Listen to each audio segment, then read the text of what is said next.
All right. Okay, well, good morning, everyone. What an incredible day and moment. What a historic day.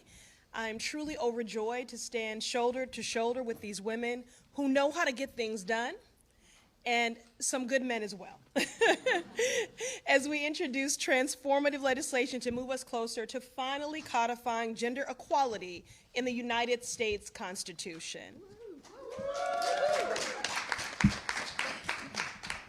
Today, I'm proud to be joined by my partner in the Senate, Senator Cardin, and my colleagues in the House, Congresswoman Garcia, Dean, Spanberger, Bush, Kamlager-Dove, as well as Senators Durbin and Hirono, and of course, our movement partners, Zakiya Thomas of the ERA Coalition, Ellie Schmiel of Feminist Majority, and Sasha Goodfriend of Mass Now. Today, we reintroduce a resolution to affirm ratification of the Equal Rights Amendment. It's not lost on me that the first time the Equal Rights Amendment was put forward was 100 years ago.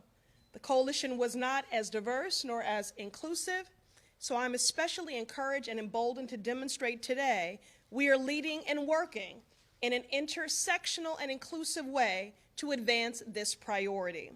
Our resolution will help address centuries of gender discrimination in America by removing the unnecessary barriers that have prevented us from enshrining the dignity, the humanity, and equality of women into our United States Constitution. Since 1923, the Equal Rights Amendment was introduced in every session of Congress until it passed in 1972, but it was never ratified. Congress placed an arbitrary deadline on the ratification process, which has prevented it from being formally enshrined in the Constitution. And today, 3/4 of states across the nation have in fact ratified the ERA. And our resolution would remove that arbitrary deadline and move this constitutional amendment forward. So our fight for equality, it is unfinished. But I'm proud to take up the mantle and declare there is no time limit on equality, and the Equal Rights Amendment must be added to the United States Constitution. I want to express my gratitude to our former colleague, Congresswoman Jackie Spear, for passing this torch along, and for our partners in good gathered here today and across our nation. Together, we stand for equality, because for far too long, women have been subjected to second-class legal status by the courts and in the law. It is long past time the Constitution affirm our equality in the eyes of the law. The ramifications run deep as women face daily sexism, pregnancy discrimination, pay inequities, sexual violence, and legislated attacks on our bodily autonomy and more. My colleagues and I are here to answer that call, to meet the moment, and to stand on the shoulders of the women who have come before us.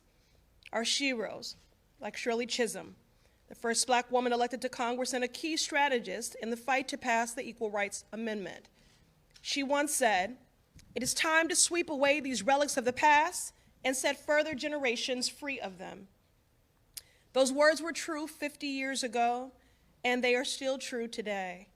So we gather to introduce this resolution and finally make the ERA the 28th Amendment of the Constitution of the United States of America, because constitutional equality is powerful. And as a Black woman who certainly has experienced firsthand many of the daily indignities of an equal society, and also as a child observed those same indignities that my mother faced, and truly do want a better and different world for my 14-year-old daughter, Cora. We are grateful for this coalition and to the many who have shared their stories of injustice and indignity. When I think of my mother, someone who trained many men that were later promoted over her, I know how transformative the ERA will be for millions of women and our LGBTQ siblings across this country. So we as women, we have done our job, and the states have done their job. And now it is time for Congress to do its job and pass this resolution. With that, I want to turn it over to my Senate co-lead, a good man indeed, Senator Ben Cardin.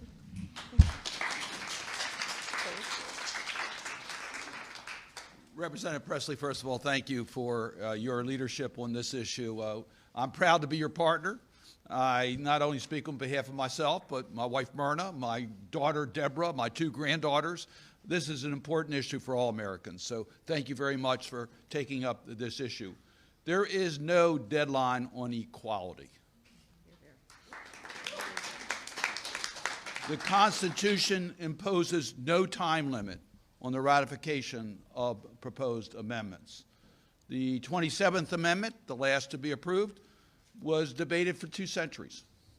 So we are within the Constitution in the resolution that we have offered.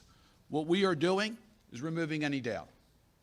38 states have already ratified the Equal Rights Amendment, the prerequisite number in the Constitution. We have the Equal Rights Amendment ratified. We need to remove any doubt on its ratification. That's why we're here today. I want to thank President Biden. His Office of Legal Counsel has removed the confusion from the Trump administration's Office of Legal Counsel's opinion, making it clear Congress has the prerogative to remove the deadline. That's exactly what our resolution will do, to remove the deadline. Quite frankly, most people in this country believe that the Equal Rights Amendment is currently part of our Constitution. So this is something that is supported overwhelmingly by the American people. And as Representative Pressley said, it's more urgent today than ever before when gender equality is being questioned in so many different areas. We need the constitutional protection of the Equal Rights Amendment.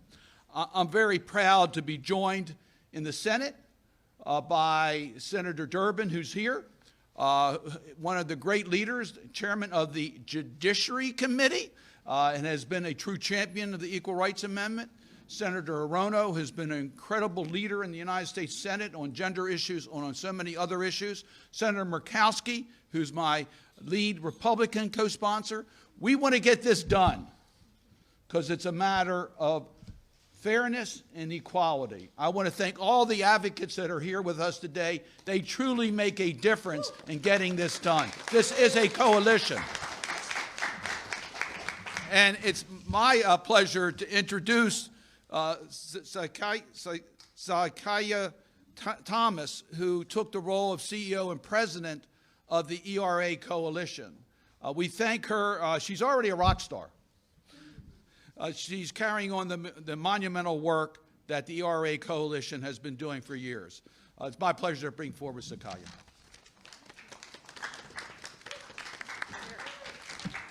Good morning. I'm Zakiya Thomas, President and CEO of the ERA Coalition and the Fund for Women's Equality. Since 2014, the ERA Coalition has been working to bring concerted, organized action to the effort to ratify the Equal Rights Amendment.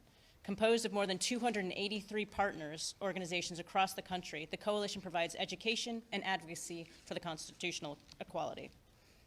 The fight to add the Equal Rights Amendment to the Constitution began 100 years ago, when it was first introduced in 1923. And still, opponents of equality continue to take unprecedented steps to roll back our rights because they know that ERA will upend the status quo. It is clear that the need for the ERA is just as fiercely urgent today as it was a century ago. We want to thank Senator Cardin and co-lead Senator Murkowski, who introduced Senate Joint Resolution 4. And today we celebrate the leadership of the ERA's new lead sponsor, Congresswoman Pressley, and co-leads Congresswomen Bush, Dean, Garcia, Kamlager-Dove, and Spanberger. Representative Pressley's leadership marks the first time in the 100-year history of the ERA that it is introduced in the U.S. House of Representatives by a woman. A black woman, I mean. And we know that because of the leadership of black women and other women of color in state legislatures, that we stand here today for this historic moment. Closer than ever to seeing the ERA recognized as the 20th Amendment to the U.S. Constitution. These are true leaders in the fight for equality, and we're grateful for their continued leadership. Affirming that the ERA is valid as a 20th Amendment to the Constitution and removing any doubt that there is no time limit on equality brings us closer to the freedom that the people of this nation have been promised and have come to expect. Until the ERA is enshrined in the Constitution, we won't give up the fight because our rights, our livelihoods, and our dignity depend on it. So let's go forward together, stronger than ever, to demand recognition and enforcement of the Equal Rights Amendment as a 20th Amendment to the Constitution. Thank you. Senator Dick Durbin, Chair of the Judiciary Committee. Thank you very much, Senator Cardin and members of Congress joining us over here with Senator Hirono. Thank you for coming over today. Fresh out of Georgetown Law School, I went to work in the Illinois State Senate. I won't give you the decade, but it had something to do with the number 7. And we were dealing with issues. My first assignment was something called the Equal Rights Amendment. That was almost 50 years ago. They say to be a legislator you have to be patient, but this is ridiculous. It's time for us to get the job done. As Ben Cardin said, if you ask most Americans on the street, is there a protection in our Constitution for women so they can't be discriminated against? They say, well, of course. That's as American as it gets. But they're wrong. The explicit prohibition of discrimination based on gender or sex is not in the Constitution and should be. The notion that we expired, the effort expired in its basic timetable is just plain wrong. We know that the 3 states that made the most recent difference were Nevada, 2017, Illinois, ratifying the ERA just a year later, and 2 years after that, Virginia became the 38th state, pushing the ERA past the threshold. As Senator Cardin mentioned, what we're dealing with here is a item or clause in the original resolution. Nothing in the Constitution prohibits us from declaring the ERA as law of the land as it should be. So we're going to get the job done. We're going to start in the Senate Judiciary Committee with a hearing so the people of America know what's at stake here and what we're really fighting for.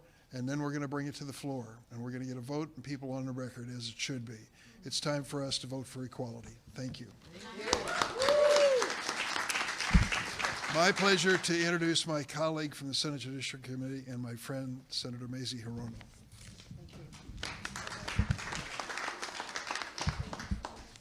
Aloha, everybody. Aloha. Well, I'm so happy to be here with my colleagues from the House and the Senate and all of the advocacy groups who are here. Many of us have been working for the ratification of the ERA for a long time. And 50 years ago, the Congress stepped up and passed the ERA, and Hawaii stepped up as the first state in the country to ratify the ERA.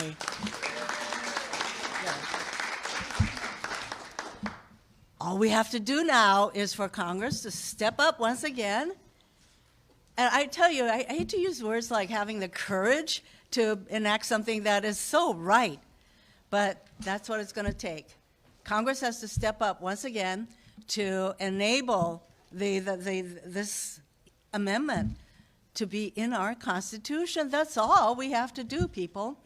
And I agree with the scholars who say that if the ERA had been in effect, perhaps the Supreme Court would have had to pause before doing away with protections for under Roe, because they would be discriminating against pretty much a gender-specific medical procedure that impacts one gender. And maybe they would have had to pause if the ERA had been in our Constitution. That is why it is so important for us to do what we need to be doing. And I'm really glad that we have Dick Durbin as chair of the Judiciary Committee, because we are going to have a hearing on the right thing to do. And Ayanna, I'm so glad that you mentioned Shirley Chisholm. She was a trailblazer.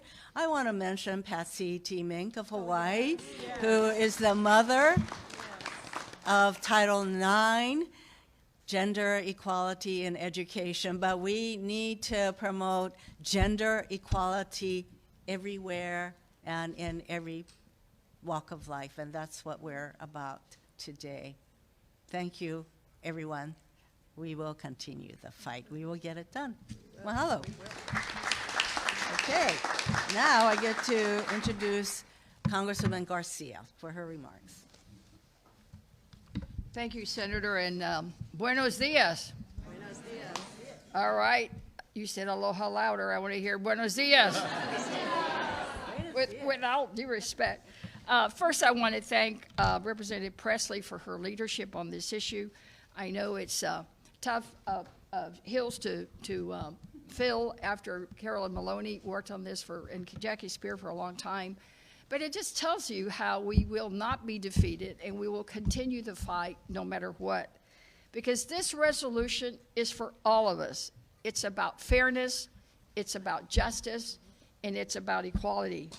I've been fighting for the ratification of the Equal Rights Amendment ever since I was a young college student.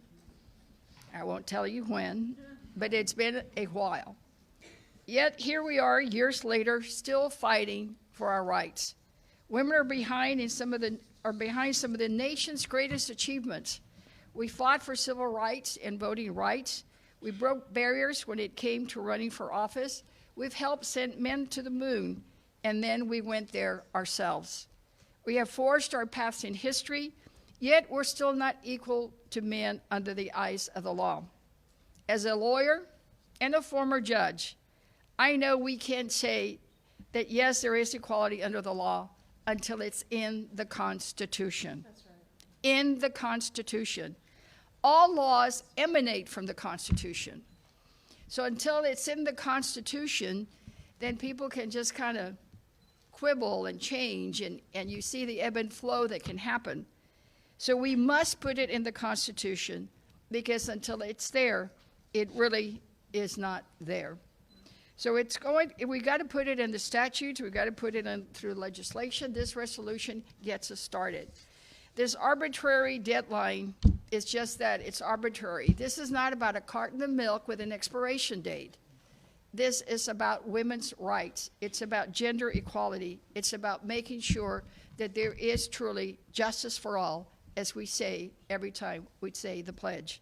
I will continue to fight for every little girl in this country until this gets done. They deserve to be in an America that will embrace their full humanity and guarantee equality. I will not stop till we get it done. With that, I yield to my colleague and friend, Representative Madeline Dean. I'm sorry? We're just changing the order. Oh, we're So changing sorry. the order. Yes, okay. Apparently, we don't like expiration dates, but we like changing orders.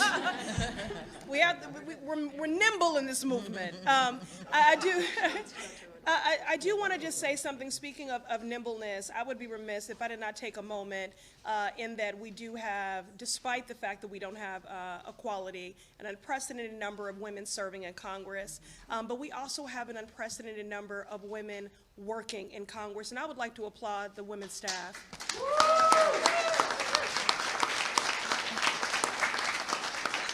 Okay, and now bring a truth teller and justice seeker and Congresswoman Cori Bush to the mic.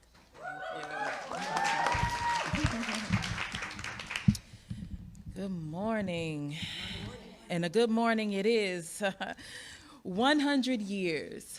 And I say that because we have been fighting for this particular amendment and waiting for Congress to act, as we've heard over and over, for 100 years. And I think about the 100 years this time, actually will be my 47th birthday, July 21st, will be 100 years. I will turn 47 and hopefully some kind of a way close, maybe me and my sisters and our kids and grandkids will finally make it into the Constitution. So as each week goes by, we know 81% of women continue to report experiencing some form of sexual assault or other assault in our lifetime, and that gets to continue on because we don't have the ERA. We need the ERA now.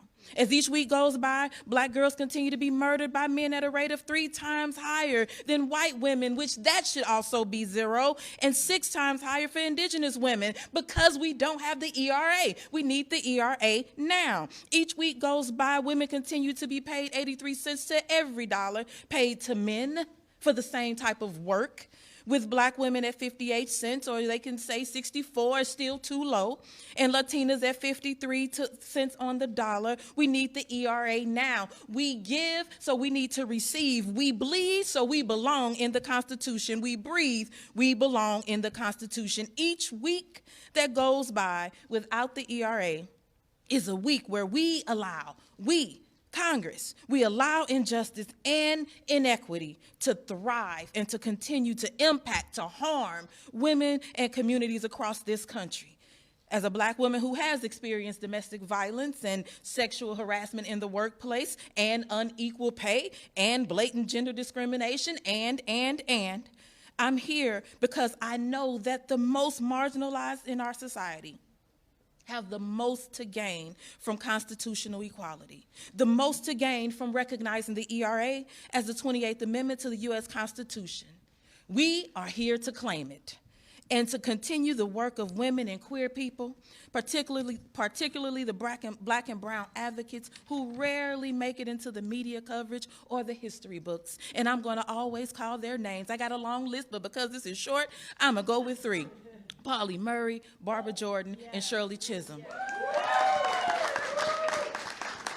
Over the decades, these ERA advocates have remained undaunted, committed to pursuing equality at all costs. This legacy we intend to follow, and this legacy is in the room. We just heard from advocates, and you got some more coming. That undaunted commitment is right here and it's present. And so I am grateful to my sister in service, Congresswoman Pressley, for her leadership, for her inspiration, and I'm proud to stand with her, Senator Cardin, and my esteemed colleagues to bring this same energy to the ERA right here in 2023. So together, let's finish this century-long fight. And now, let me turn it over to the next person because I'm out of line. We're going to turn it over now to Madeline Dean.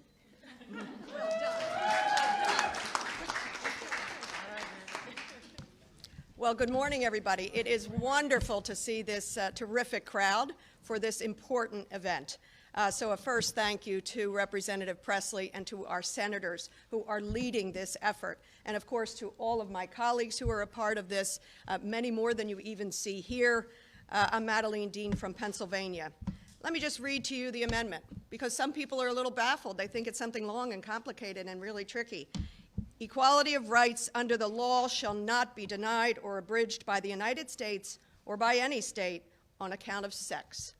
That's it, folks. Hard to believe, as some have said here, that it's not in here.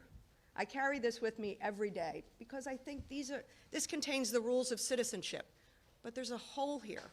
There are many holes. But there's an important hole about women and girls, not even mentioned in our Constitution. How can that be? As many have said here, 1923, when I will note my mother was 1 year old. 100 years ago, Alice Paul and Crystal Eastman first drafted the ERA. It was introduced in Congress every single session. Didn't get a hearing for decades. Didn't get a vote for even longer. Why? There were too few women in the Senate and the House. That's changing, folks. So we will get this done at some point. It was finally in the 70s with Shirley Chisholm, Martha Griffiths, that it came forward, and it passed both chambers and was sent to the states. I will say it's amazing. 38 states have ratified it. It's time that I buy a new constitution with that amendment in here. But why it matters to me, it certainly matters to me professionally as a woman, as a legislator, as a lawyer, but much more important to me is personal. I have 3 daughters-in-law. I have 3 granddaughters, one of whom happens to be 1 this year. So like my mother, Mary Dean, and now like Scotty Dean Canaan, I will say, it's time that she's remembered and enshrined in the Constitution in a way equal to all others. So let's make sure we're not left out of our founding documents. Let's make sure we move forward on a path to a more perfect union by including all women and girls and protect us against the inequalities that we know we suffer every single day. And with that, it is my pleasure to pass this on. Is it a change? We're going to go to Ellie. Yes, I got it. Okay. To Eleanor Ellie Smeal, co-founder of the Feminist Majority. Yay. Ellie. Thank you. This is, we're all saying the same thing, but I wanted to add 2 things that are not here yet. We have not only massive support, but we have dedicated volunteers in all 50 states. There is no way we're going back. No way at all. And we do have a viable way of getting this done. This is being introduced in both houses.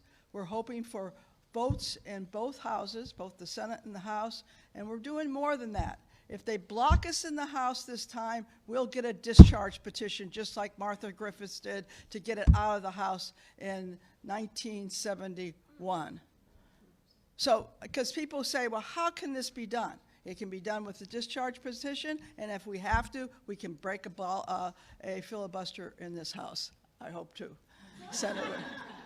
Because we can't go back. And we can't sit around losing one right after another. Remember, the Supreme Court decision that just was put down in June had it very clear to them, to the majority of the current Supreme Court, that the women are not in the Constitution, and neither is the prohibition of sex discrimination. Not only that, they clearly said that the Equal Protection Clause did not cover sex discrimination. Are we going to go back and see more things reversed? Access not only to contraception, not being able to marry who you want to marry. I mean, what is this? What do they expect? We now go and take laws that we thought were there and start dismantling laws? What happened to sex discrimination? We talk about violence. The original Violence Against Women Act had a Section 3 in it. And that Section 3 said that a victim of sexual assault had a right, a civil right, to enter court at the federal level. That was reversed by the Supreme Court, and it has never been fixed. And so if you're in a state where you don't have any guarantees, you are right now robbed of your rights. Are they going to make it even weaker? Are they going to dismantle the whole network of violence against women that has been established since 1994? How about employment law? Are we going to go see that it be unraveled because of this novel thing that we are to look back and, sorry about this, woman, you never were in the Constitution, and there is no equal protection for you. We're not taking it, and we're not going to go one by one. So that's why this is going to be a mammoth campaign. I'm so excited that the Senate and House resolutions are the same. We've had at times when they were not quite the same, so that would have been more complicated. Both resolutions are the same. We are determined to get it through. We're not going back, and we're going to fight until equality is ours. Thank you. Now, Representative Abigail Spanberger is over here, and I think you should also introduce your mother, who's one of them. You're stealing my speech. Oh, I keep looking at her and I say, thank you. Thank you. So I come to you from the 38th state to ratify the Equal Rights Amendment. I'm glad to be joined with the first. Right here. Right there. Thank you for your leadership to your state. Our state took a while, but then we did it right. And I just want to sort of mention what it meant to be the 38th state to ratify the Equal Rights Amendment. It meant years of advocacy by women, by men, by Virginians who wanted to establish in Virginia a clear, resolute voice for equality, that wanted to take a vote in our state General Assembly and ultimately be the 38th state. Would have been, we came after Illinois and Nevada, who preceded us, but it was a moment of extraordinary pride. And as a Virginian, it's also, and as a daughter, it's a moment of extraordinary pride, because for decades, quite literally for years, long before I ever got into politics, the best advocate I know, my mother, Eileen Davis, went to the General Assembly in the Commonwealth of Virginia every single year, lugging her suitcase full of materials like a farmer rep, to tell people about this thing, this Equal Rights Amendment. And she was joined by other Virginians who believed very deeply that they needed to make a change. And they kept knocking on doors, and they kept carrying their material, and year by year, more people joined them. And more people join them because they realize just how incredibly important this is. And more people join them because it seems so obvious when they realize that, in fact, we were not guaranteed equality within the Constitution of the United States. And so Virginia, again, as a proud Virginian, as the 38th state to ratify the Equal Rights Amendment, we now have a culture of excitement and joy and appreciation for this amendment that we will get done in Congress, that we will ensure becomes enshrined in our Constitution and there for my 2 sisters and my 3 daughters and nieces and the Americans to come after us. And in that culture of celebrating the Equal Rights Amendment and the progress that we've made in Virginia and our desire to see Congress actually complete the job, there's going to be an art exhibit in Richmond celebrating the Equal Rights Amendment. And so as a bit of thanks and gratitude to Congresswoman Pressley for all of her work, I have something that will keep you motivated day by day. Besides coffee. Besides coffee. That's sweet. Oh, And now on the back it says, Dear Representative Pressley, we are delighted that you are going to champion the ERA in Congress. Thank you for stepping up and working so hard to ensure we make history. We are behind you. Let this poster be a source of encouragement for you as we build on the work of generations of women and people committed to the Equal Rights Amendment. All means all, with love and gratitude, Eileen Davis, Katie Horna, and VoteEquality.us.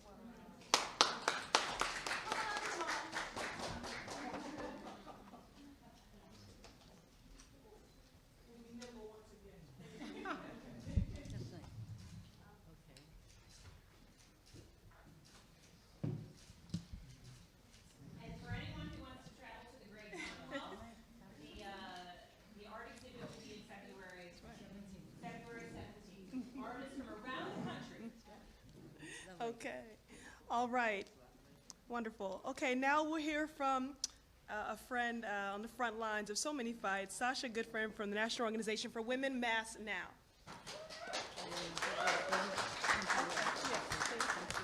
Good morning. Thank you. Since our founding over 50 years ago, Mass Now has worked side by side with Now chapters from across the country to fight for the ratification of the Equal Rights Amendment. And as a young leader, I know I stand on the shoulders of generations of activists fighting for feminist democracy. And this year, on the 100th anniversary of introducing the ERA, I'm thinking about my mother who fought for the ERA, my grandmother, and my great-grandmother, making me a 4th-generation activist fighting for the ERA. And I'm here so that no more generations of activists need to fight for constitutional equity.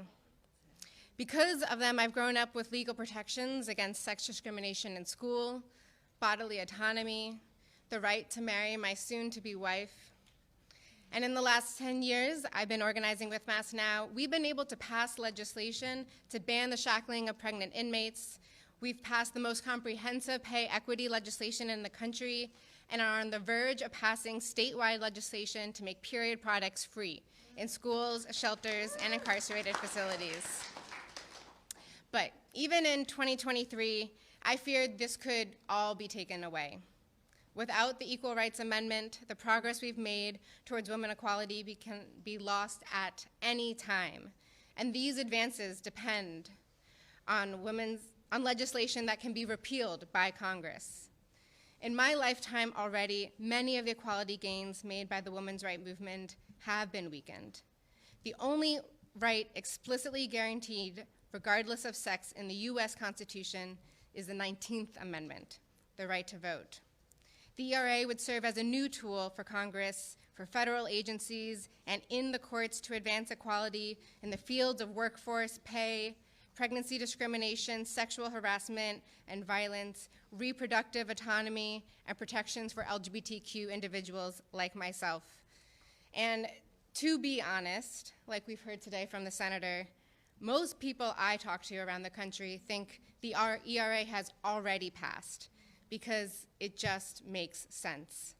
And a new recent Pew Research poll shows that nearly 80% of people around the country support the ERA being added to the Constitution.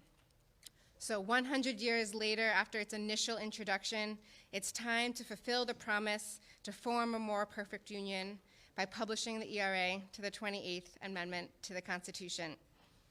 Now is a member-led movement, and I want to thank our member and champion for equity, Congresswoman Pressley, and all the legislators here today for introducing this bicameral resolution for the steadfast commitment to making constitutional equity a reality.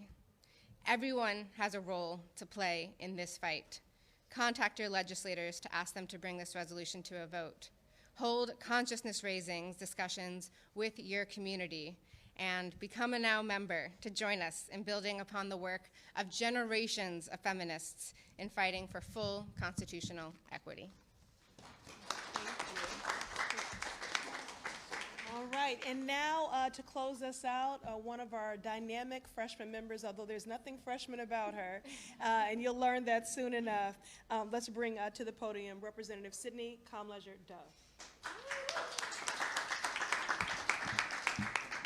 Thank you, and I want to just thank Congresswoman Pressley for inviting me into this moment and movement. She too is unbought and unbossed. You know, it is 2023, and as a new member, it is time for Congress to get it together. We are still fighting for equal rights for women. Women are still earning 83 cents for every dollar that men make. We continue to face discrimination in hiring, promotions, in health care, and in many other areas of life. Women across the country continue to face harassment and domestic violence every day. The rights of women are still being held hostage by an arbitrary time limit set in 1972, a deadline set before color TV was more popular than black and white. And we are letting this arbitrary deadline prevent women from having full and equal protection under the United States Constitution. These past few years, we've seen plain and simple that we still have a very long way to go when it comes to female equality in this country, a country that still has yet to understand that we have the right to use our voice, that our voice is powerful, and that we are equal to everyone. We need to have every single tool, every single legal tool in our toolkit that we have available to combat the discrimination that women face every single day. With the Equal Rights Amendment in effect, survivors of domestic violence and sexual assault will be better supported, and we can fight harder against pay and pregnancy discrimination. We are saying the same things over and over again because sometimes you have to say it 3 times for somebody to hear you. We are here, we are not going anywhere, and we deserve equal rights in the Constitution. Full stop. So I believe this is going to be a good year for women, for this movement, and for Congress to get it together, especially given the coalition of advocates and members in a bicameral fashion that are committed to making sure that women have the right to use our voice and that our voice is protected in the Constitution. Thank you.